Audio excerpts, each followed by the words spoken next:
Morning. I am Brooklyn Borough President Eric Adams, and I'm joined with Lisa Sherberdoff from the Brooklyn Defender Services. And I believe we all witnessed what I believe was a horrific incident that took place over the weekend with a mother and her one-year-old child. Clearly, our police department, the most well-trained department in the country, should be able to de-escalate a situation with the baby and the mother without duplicating Trump's security border removal of children. To watch the images of a child being yanked from their parent is something that is not reflected of a city that's a sanctuary city, and that is a city that spoke volumes against what was happening on the southern border of our country. We must do better, and we are better than the images that we witnessed over this weekend. It is important for us, as we look at what happened on Friday, 23-year-old Jasmine Hetley. She's been waiting for 2 hours. This is 4 hours. She has been waiting for 4 hours just to get some of the basic services. And when you think about many of the people who come here, their lives are already at bottom. And to have that move to a place where they need to sit on the floor while they receive their basic services, it sends the wrong message. This is supposed to be a place where families come to regain their dignity and respect and not have it ripped away from us. The office was reportedly crowded, more crowded than normal. There was a slower process, and just to think that you have to wait 4 hours, as it was just mentioned, that sends the wrong message. A female security guard approached the mother and shared with her, after she was already sitting on the floor reportedly for some time, shared with her that she couldn't sit on the floor. I think the best way of telling her she could not sit on the floor was to get her a chair and allow her to sit in the chair. There's no reason we don't have fold-up chairs or other chairs to accommodate people during this particular time of the year. 10 minutes later, she returned with other guards, as is reported, and they subsequently called the New York City Police Department. A female sergeant responded with other officers. What was alarming, that during the melee between the mother and her child, that there was a taser that was pulled.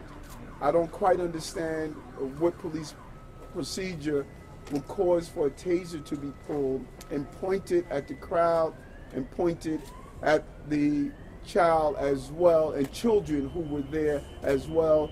That is, a taser, if it's used improperly, can cause extremely serious injury. In some cases, it can cause death. And so as we look at it now, Ms. Hetley is currently at Rikers Island. Some of the charges, as Lisa will go through, include endangering the welfare of the child. The mother didn't endanger the welfare of the child. The actions of the department endangered the welfare of the child. We're calling for those charges to be immediately dropped. We're calling for this mother to be released, and any other action that will prevent her from being able to reunite with her child, we want it to be changed. But we also want to focus our attention also on FJC security. It has been reported that at least 16 lawsuits against FJC security by shelter residents since 2015. Do they have the proper training to deal with an environment with many people who come here and come to any of our centers? They are already experiencing trauma.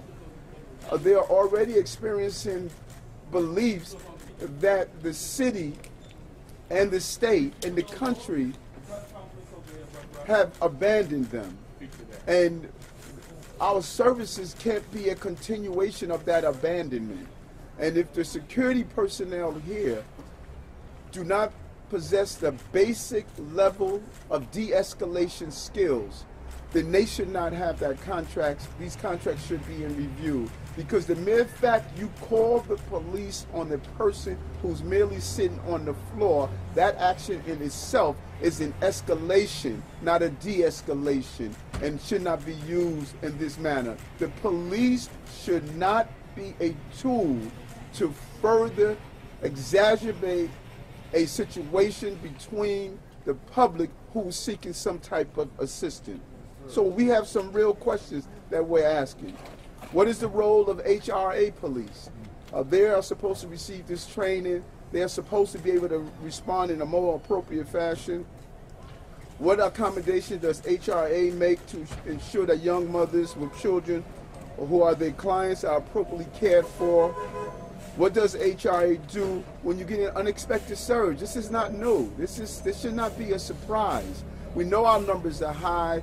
Are we prepared for the incoming? Should we stagnate hours?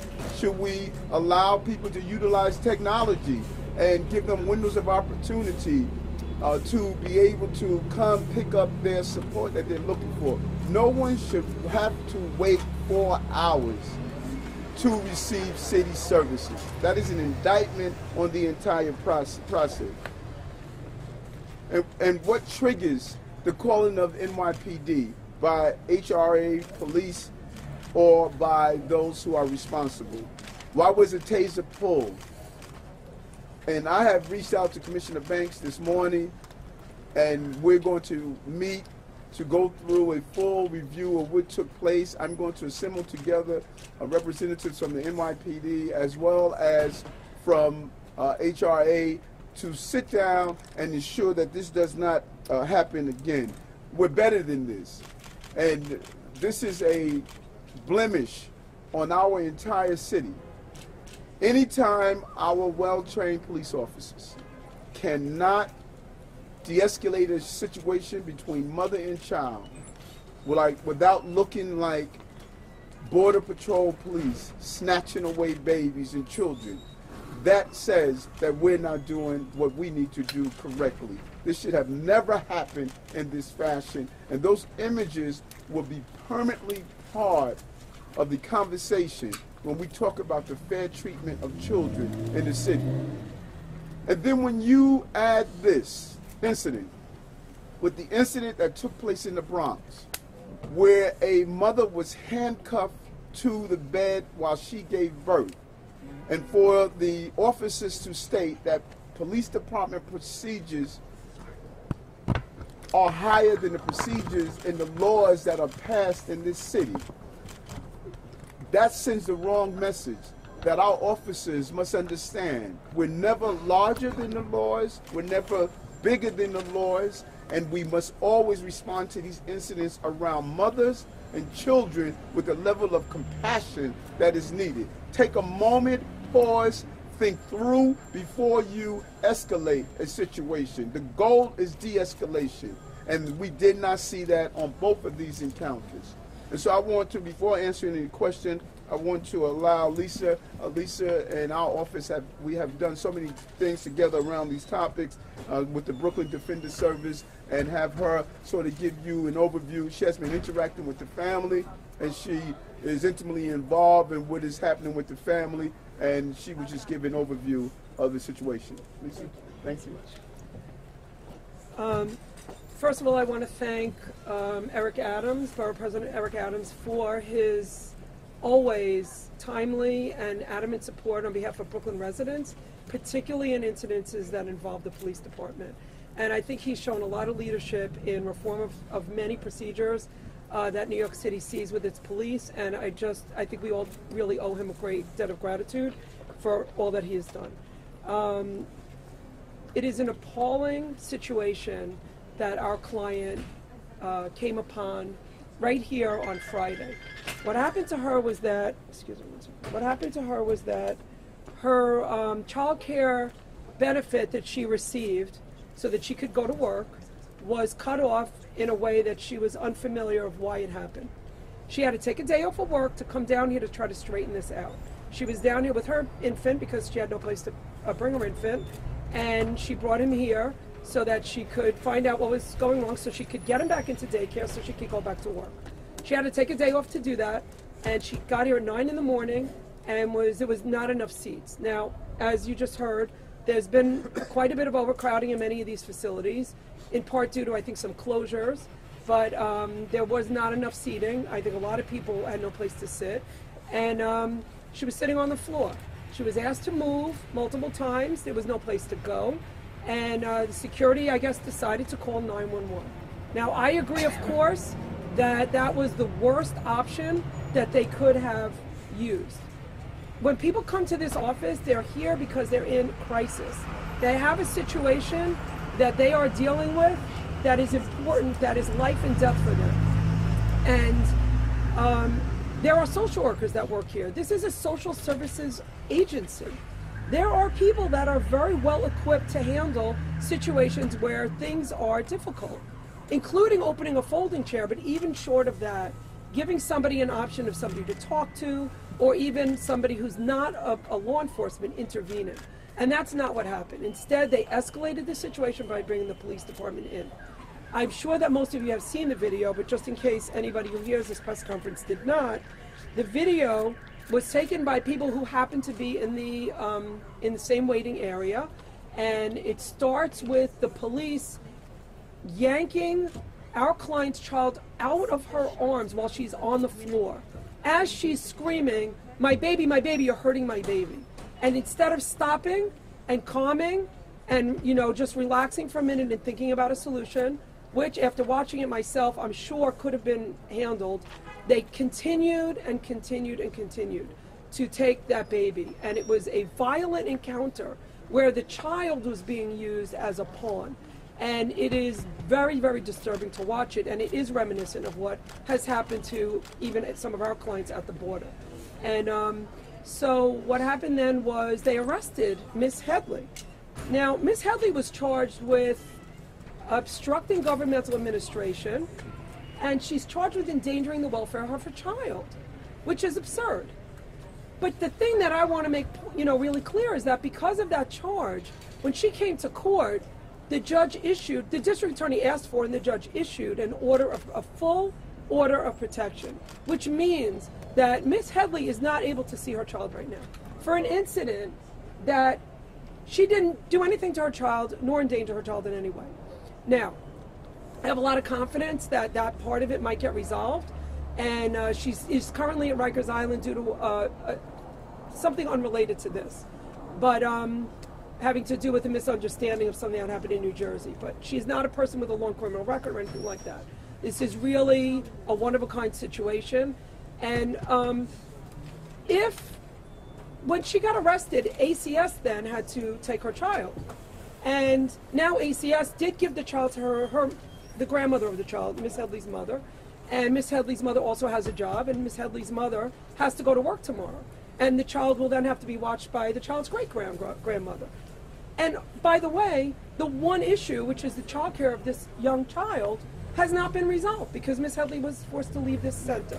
So what I just want to point out is that, as we just heard, the escalation of this not only points out something very disturbing about the police and the police solutions to these incidences, but it also highlights how easily one decision on the police to arrest somebody can actually really fan out and create so many consequences for this family. I'm glad to know that the child's in good hands with his own family. I am confident that district attorney, after looking at this, will take care of this. And I'm very confident that Brooklyn Defender Services will represent this client. But I will, and she will get a good outcome. But I am worried that who knows how long ACS will be looking at this family. There's a report out there on them that has to be investigated. We will represent her during that process, of course. But this is a tragic situation for somebody who's just trying to keep her job. Happy to answer any questions. Before you go, can you say and spell your name and your title? Sure. Please? I'm Executive Director of Brooklyn Defender Services, SCHREIBERSDORF. First name Lisa, L-I-S-A. And we over to Lisa. And I just think that really need to emphasize, and I thank Lisa for just really showing us the tragedy of the moment, entering an agency to seek help.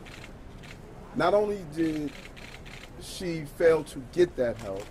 She's now incarcerated and charged with endangering the welfare of a child. The complexity of her trauma was added on. That is just not what we're supposed to do as a city agency. When you come here to HRA, you're at the end of your rope.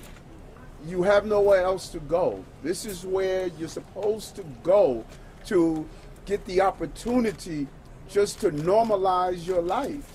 And instead of her life being normalized, it was traumatized. And she is no different than ICE snatching babies on the border, than NYPD snatching babies inside our border. If it's wrong in Mexico, then it's wrong in New York City. And that is what is at crisis here. There needs to be a complete, thorough investigation, everything from the security to the police to HRA staff. How do we give people the help they need and not further complicate the challenges that they see in their lives? And I want to thank Councilman Levin. I spoke with him this morning. His staff is here as well, and also the district leader, Nick Russo is here as well, and the other electors who have called.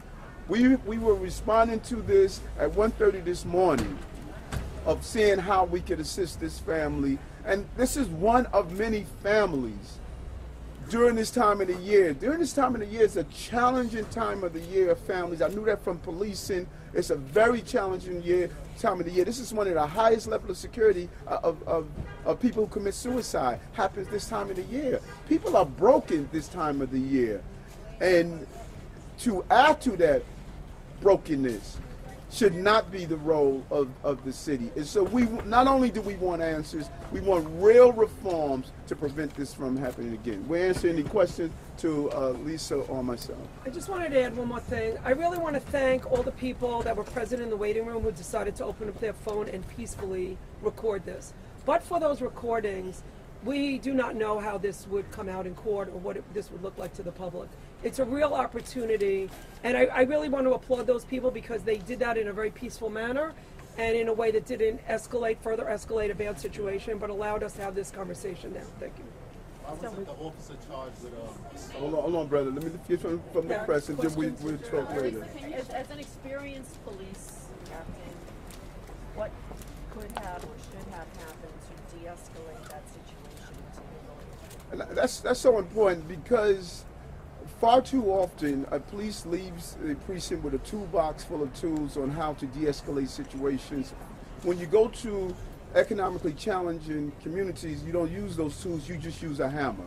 You cannot escalate to that level. That was not an emergency. It was not a violent crime. It was about a conversation. It was about, let's find this woman a chair. You know, talk to her. She's a human being that is going through trauma. Identify, I'm interacting with a person that has been waiting 4 hours, that is unsure about her personal status. Let me communicate with her and not feel I'm going to go in and treat her as though she's a criminal. So it was about a conversation. And by having that conversation, you could de-escalate situations by showing people the passion that they deserve. CPR is more than just letters on the side of the car. Courtesy, professionalism, and respect. She did not receive courtesy, she did not receive professionalism, and she did not receive the respect she deserved. Similar to that one, can you respond to how one officer pointed her taser at the crowd? As a former police officer, how do you feel about that?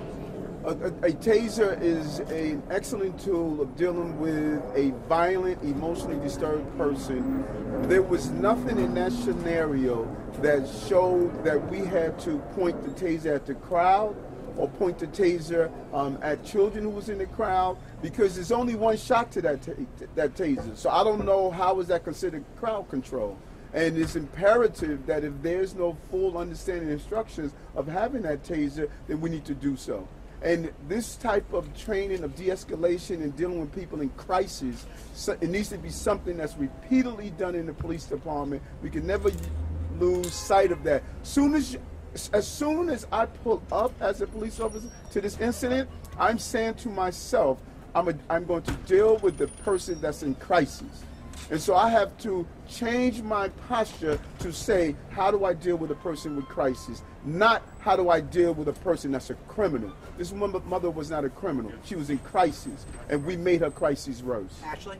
Lisa, can you talk about a little bit more about what led her to come to the office that morning, how she found out her benefits had been cut off, and then can you and Mr. Adams also talk about whether this experience, this incident, is reflective of the experiences of your clients and your constituents who also receive public benefits? So the question is a little more about what brought her to the office. Again, I haven't spoken to Ms. Headley in detail about this part of it, but according to her mother, she had the child in daycare, and then she was informed that that public assistance, which was previously paying for that, was not going to pay for it anymore. And I don't know what the reason was, but I know that she took a day off from her job in order to come down here and resolve it, which I think is what any of us would do if we found out that we were not going to receive something that we had previously been entitled to. In terms of other clients, I'm going to reiterate, I think that poor people in this city are often treated very less than in many, many city-run agencies. It is not uncommon for people who are in offices like this, or in schools, or in all kinds of different, institutions that are run by the city, to find themselves arrested because of an incident that really wasn't criminal. That somebody in that institution, and I'll use the schools as a good example, a security guard, and it's commonly a security guard who's not fully trained, doesn't have the resources to really figure out how to de-escalate, that they find themselves sort of they have one request of the person, and in this case it was get up off the floor, but oftentimes it's something similar to that, and the person doesn't comply, and the next thing we know, the police are there. The police also have one tool. I mean, they do have some skill, hopefully, in trying to de-escalate, but when they arrive at a situation like this, they also have one tool, and that's arrest. And their position is, let's just get everybody out and let's arrest the person. And we find ourselves with a lot of clients who are arrested in places like shelters, like other city agencies, schools, and it's very unfortunate. And I would say that it's mostly happening in communities of color usually, and poor communities. And I think with what's happening in Brooklyn, which is exciting and vibrant, I think there are more and more people with the gentrification and the communities getting squeezed into smaller and smaller spaces. I think there is a little bit more trauma and a little more problem that agencies are dealing with. And so, I do think it is not a one-off type of incident. Thank you. You want to add anything to that? No, I thought it was well said. Prior Yes. to Do we know what happened in the moments before? We only see the cell phone video, but for them to say this is disorderly conduct, was there something else going on?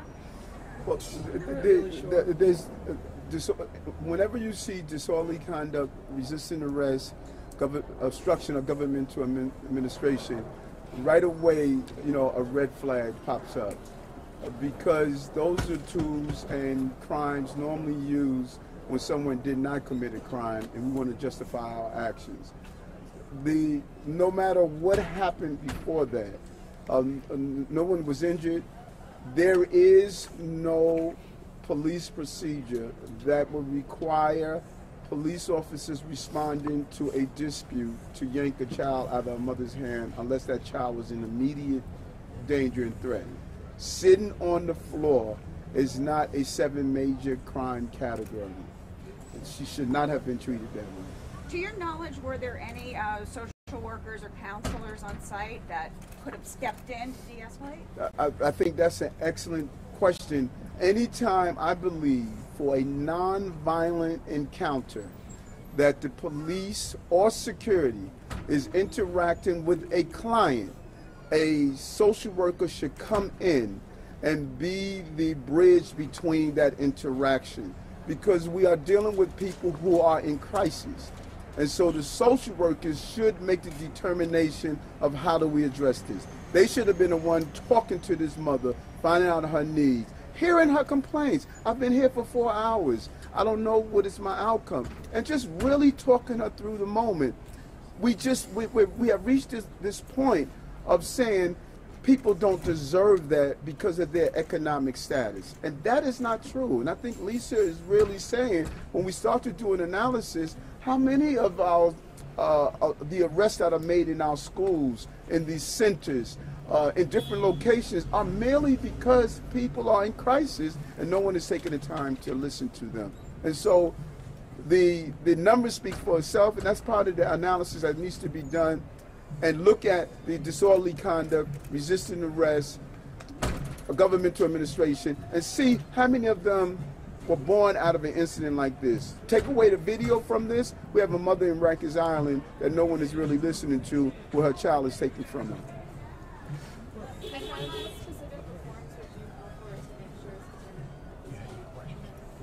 Well, number one, when a police enters any location with families are in crisis, immediately there should be an interaction with the social worker. And they should be part of that interaction with the family. They need to go in with the goal of de-escalation. They need to go in with that goal of de-escalation. Second, we need to look at SFC security with the number of lawsuits and complaints that they have. And what type of training are we giving HRA police? That's a separate police body that's outside the NYPD. What training are we giving them in de-escalation? What training are we giving them around crises and managing crises? And then those police precincts where you have HRA facilities located, what special training are we giving them of dealing with people in crisis? These are not crimes. That wasn't a crime that took place here. That was a crisis moment. And then we need to really examine on what process is in place on when you call the police and what are the procedures for doing so. When you take an examination of that, you begin to realize that we're not treating the individuals who come here as clients. When you treat people as clients and not criminals, you have a different response and a different outcome. Yes. What is the outcome? You mentioned that earlier. What's the outcome you're hoping to achieve in this legal case? Well, obviously, we hope that the case will be dismissed by the district attorney, and I know they're looking at it now. And we hope that the police are held accountable in a way that that reflects what they did. But the other outcome that's very important is that she's immediately exonerated by ACS and able to reunify with her son without any additional interference by any government agency, so she can proceed on with her life and go back to her job.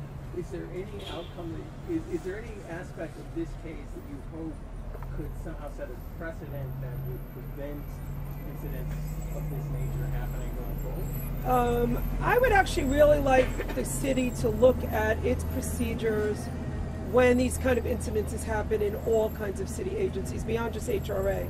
I agree that they need to be looked at, but a lot of city agencies have a very call the police first mentality as soon as their initial efforts don't work out. They don't have a lot of tools. And I would also like to see the police really understanding that part of their role is to manage situations that happen amongst people, and it's not always in a crisis center. A lot of times people call the police because something is happening that they can't manage. And as I said, the police tend to have a one solution, attitude towards whenever they're called, which is arrest. And as somebody who's been a defense attorney for a very long time, 3 decades plus, often there are a lot of things that can be resolved without police being involved. But if the police are going to be involved, there's no reason why the police can't resolve some things. And they just aren't trained nor focused, I think, nor are they even encouraged, I think, to serve that role. And I just have to be honest, I don't think it was always like that. I think a long time ago there was a little more, emphasis on maybe an officer trying to resolve a situation. So I would like the police to look at that. I don't know what the solution is. I'm not a law enforcement expert, but I do believe that something could happen. And I think us as a society have to recognize that not every problem needs to be solved by law enforcement. And I think we can effectuate that by coming up with other ideas in these agencies and even when the police are called, including having social workers with them and other kinds of, I think, really meaningful changes. So I got a question. Hold on, brother. Let me. We're gonna wrap this up, and I'm gonna show a question.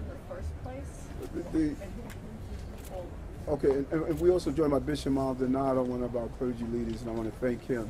The police was called by the security personnel from our understanding because of the encounter with the mother while she was sitting on the floor. And again, she was there for some time.